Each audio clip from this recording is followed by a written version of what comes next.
L'histoire des Juifs du nord de la Méditerranée, un feuilleton proposé et présenté par Gérard Inger.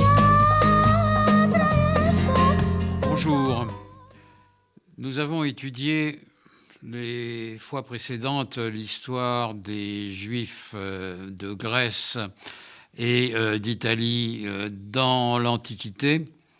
Il est temps maintenant de jeter un coup d'œil sur l'histoire des Juifs d'Espagne.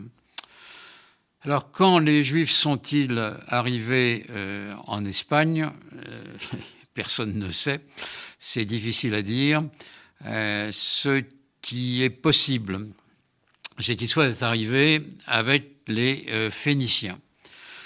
Les Phéniciens, vous le savez, est un peuple qui vivait dans le Liban actuel, donc proche d'Israël et de Juda, les deux royaumes.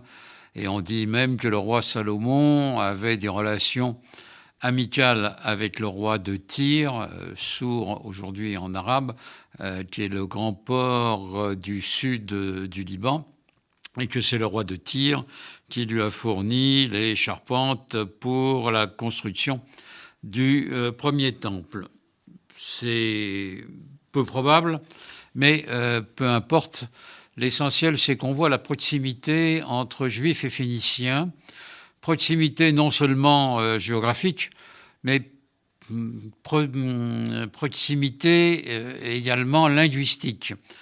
On est frappé, quand on connaît l'hébreu, de voir les mots phéniciens. On a l'impression de voir à peu près la même langue, une proximité au moins aussi grande, sinon plus, qu'entre le français et l'italien, par exemple. Donc, des liens réels. Comme exemple, on peut donner Carthage, qui en phénicien se dit Kart Adasht, la ville nouvelle, en hébreu Kiryat Adasha.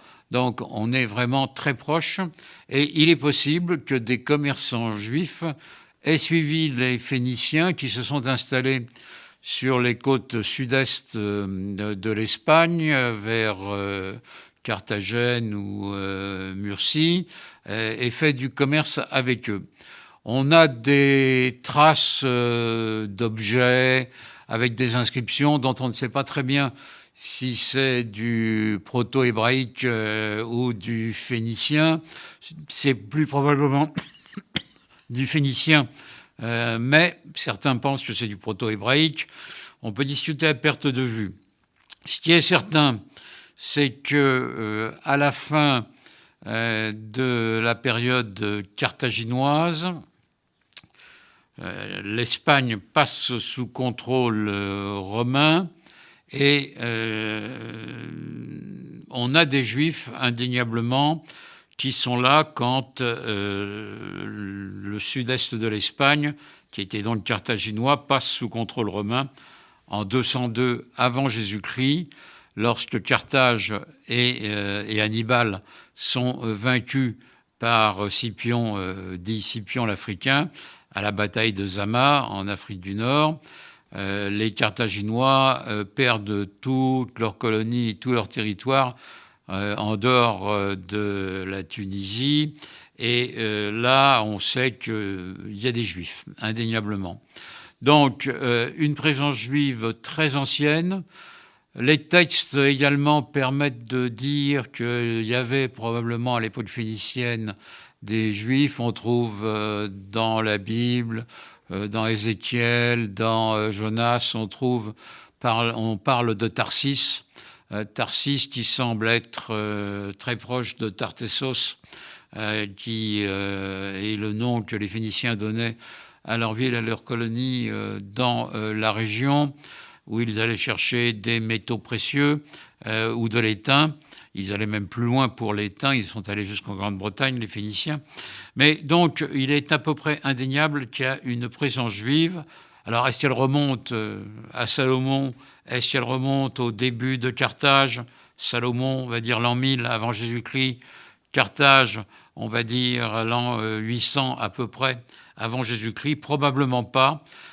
Mais il est probable que quelques Juifs est suivi les Phéniciens bien plus tard, et on peut dire que vers 400 à peu près, on peut penser qu'il y a eu des commerçants juifs installés en Espagne.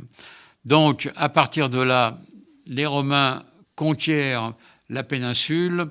La conquête n'est pas facile. Les populations locales résistent à Numance, à Sagonte, un peu comme plus tard le feront les Gaulois. Mais la présence romaine est acquise à la fin du IIe siècle, et même donc au début du troisième, au tout début, à l'extrême fin du IIIe, et certainement au début du IIe siècle. Les Romains arrivent, ça va être une autre phase pour les Juifs d'Espagne. C'était l'histoire des Juifs du nord de la Méditerranée, un feuilleton proposé et présenté par Gérard Inger.